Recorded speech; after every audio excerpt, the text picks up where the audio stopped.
What's up, guys? Welcome back to the channel. This is the Uncut channel. I've been wanting to talk to you about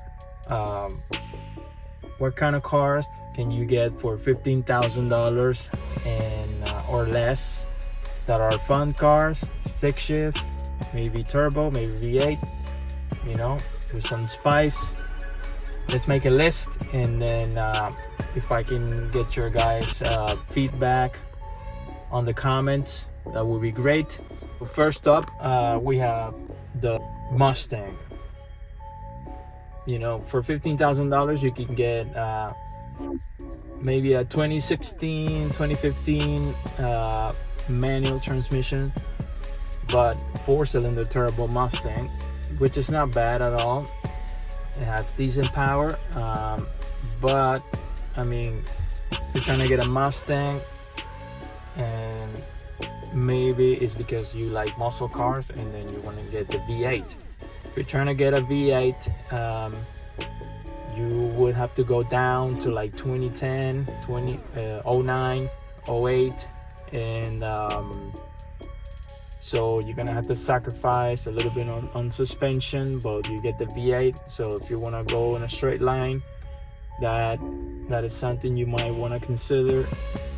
But if you're trying to go like what I like is, you know, trying to like get the JDM style of car, maybe like 2016 2015, you're gonna have a better suspension on the Mustang, but you'll have to go 4-cylinder turbo.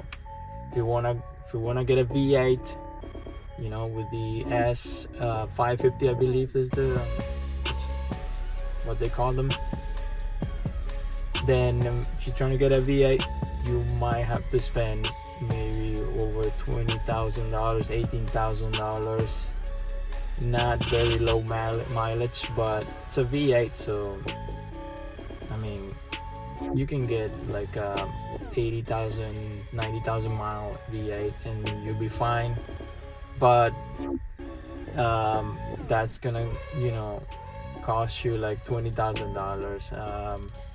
The other car that I was looking into, it's maybe the Subaru WRX, maybe 2016, 2015, even like if you try to go 07, 08, you can find one of those under $15,000.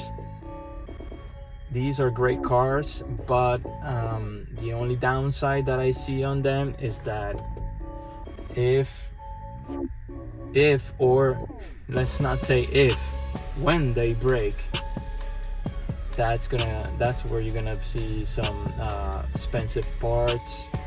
The engine is not that cheap, and if you keep in stock, they're reliable.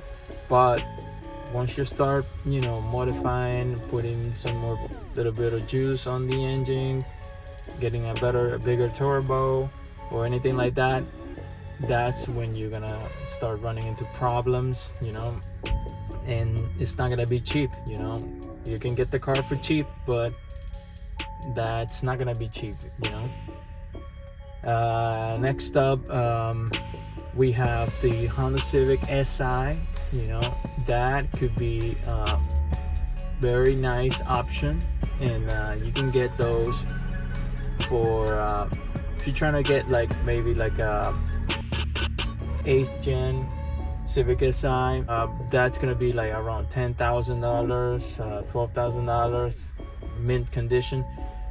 You could even go down to $8,000, $7,000 for the 08, 07, 09 Civic Si, you know.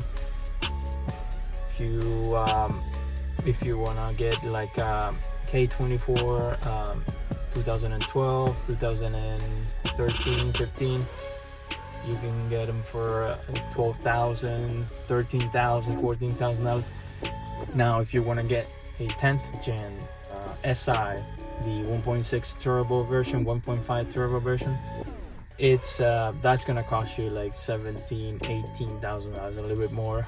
You get the newer car, turbo. But these are cars that you can actually get cheap parts. You can fix them up for little money. You can get different engines. There's a lot of things available on the internet, if you wanna start modifying them. But you're gonna sacrifice that. You're not gonna have much power on the car. It's they only come front wheel drive, so I don't know. It depends on what you want to do. Great cars, you have like endless options if you want to modify them. But depends on what you want to do. You want to spend less on the car, more on parts, or you want to get like a high horsepower car, stick shift, rear wheel drive, and then you might want to not modify it that much. Depends on what you want to do. Then the next option for me would be the 350C or the 370C. It's gonna come down on what you want. The 350C, you gotta be careful with those because some of these cars have been drifting for a very long time. Some of these cars, if you find a really low mile in good condition, it could cost you over $20,000 for a 350Z, for like 06, 05 or something, because they're trying to they're popular cars right now, so they know people are looking for them. You could even get a 370C for the same price of a 350Z, and you'll get more horsepower. The oil consumption problem, it's has been worked on by Nissan, because the problem with the 350Z is that they have the famous oil consumption problem. So you can put a catch cam and then try to fix it yourself, whatever. But the 370C comes already with some things that the factory did, so they can solve this problem. The 370C is a newer car, so maybe they haven't been drifted. Because they were more expensive to buy from the beginning, so a lot of older folks bought these cars, put them in the garage, or have them as a daily, and you might be lucky to pick one up that's been treated well. But these cars are going for a lot of money, considering that they're pretty old cars. So you got to keep an eye on them. Some of these cars have been put back to stock, even though they've been drifting these cars for a long time. Maybe some of these guys, they put the car back together with OEM parts, so be careful with that, because you might be looking into pretty beat up chassis and that looks stock. I've seen this happen before, so be careful with that. And the other thing, the really advantage of getting 350Z, if you're trying to go drifting, if you're trying to modify these cars have endless parts for them. The engines, the replacement engines are so cheap. You're looking at $15,000 worth of car. But you can get suspensions for cheap. There are so many aftermarket brands that are making they're currently making new parts for these cars. And the other thing is that if you want to get a replacement engine, they'll go for like $1,500, $2,000. You can get a DE. You can get a DE engine, VQ35 DE.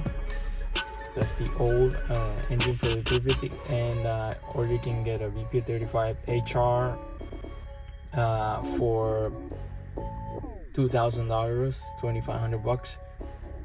And then for the 370C, just a little bit more, maybe like $3,000 for an engine, but you're getting 300 plus horsepower on the car, stick shift, the manual transmission on those cars. It's bulletproof, and pretty cool looking car for like if you want keep the car. That is for sure a car that's gonna be collectible. Like if you're trying to keep this car for life or something like that, for a life project. I'm pretty sure there are many other cars like Miatas, Hyundai Genesis. There are many other cars that you can think of. If you guys want to put down in the comments any other car that you might think of, and then you want me to maybe search into it, and then in the next video we can get another list of cars and break them down, and then see what the pros and cons and we can find, and then maybe we can consider these cars and put them on the list. All right, so comment, like, share, subscribe. If you made it this far into the video, please follow the main channel. We're gonna be posting more on that channel. More content on the GR Corolla, it's coming, so stay tuned for that on the main channel. All right, you guys have a great day. Okay.